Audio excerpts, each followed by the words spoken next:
Apa itu smart city? Apakah smart city itu sebuah kota yang pembangunannya kita harus rencanakan dengan baik? Atau kota yang memiliki integrasi transportasi yang bagus sekali seperti Singapura ataupun Hong Kong? Pemahaman dari smart city itu sangat luas dan sangat banyak, teman-teman. Tapi satu goal, yaitu goal dari smart city itu adalah untuk leverage the technology dan data yang kita dapatkan dari teknologi yang kita implement di dalam smart city itu untuk meningkatkan kualitas hidup dari masyarakat yang tinggal di dalam kota tersebut. Jadi ekosistem atau aspek yang harus kita integrasikan hingga bisa menjadi sebuah ekosistem smart city itu luas sekali, teman-teman. Enggak cuma satu hal. Nah, bagaimana caranya mewujudkan itu semua dari semua aspek yang ada itu? Pertama, kita membutuhkan yang namanya sensors.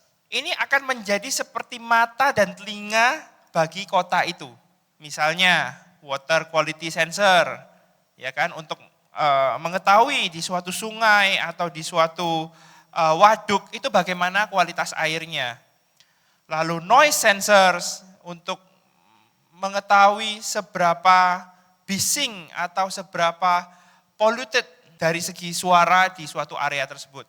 Lalu public safety, nah ini biasanya berhubungan dengan image recognition, teman-teman. Sekarang sudah ada AI image recognition yang bisa mendetek senjata tajam ataupun senjata tembak atau gunshot. Jadi kalau misalnya di suatu public area ada orang yang mengeluarkan pistol gitu kan, CCTV atau kamera ini dengan image recognition processing dia bisa mengirimkan data ke command center mengenai ancaman yang muncul ini. Parking sensor, nah teman-teman sudah pernah lihat mungkin di mall-mall, bisa kita ketahui ada berapa banyak tempat parkir yang available, lalu berapa banyak yang bisa kita tempati.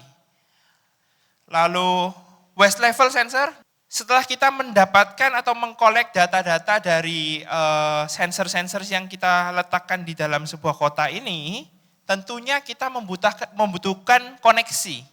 Bagaimana kita mentransmit data yang sudah kita kolek itu dari sensor itu ke command center atau ke data center.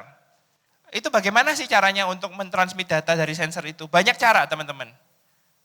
Salah satunya wired connection. Lalu ada juga wireless connection. Lalu ada mesh network. Mungkin teman-teman juga sudah familiar, teman-teman elektro, mesh network itu komunikasi yang bisa lompat-lompat dari satu perangkat ke perangkat yang lainnya.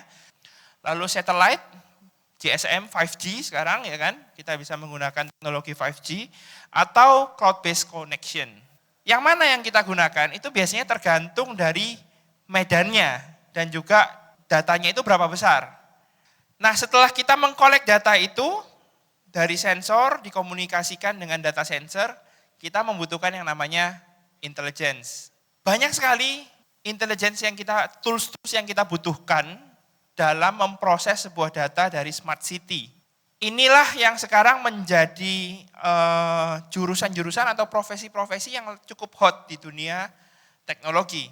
Spatial intelligence ini untuk biasanya crowd control, jadi bagaimana kita bisa mengetahui atau mendetek area mana sih di dalam kota ini yang lagi ramai, mana yang lagi sepi. Dari histori-histori yang ada biasanya sudah bisa dilakukan yang namanya predictive intelligence, yaitu untuk memprediksi kemungkinan-kemungkinan yang bisa terjadi di masa yang akan datang atau di masa kritis dalam suatu kondisi di kota tersebut.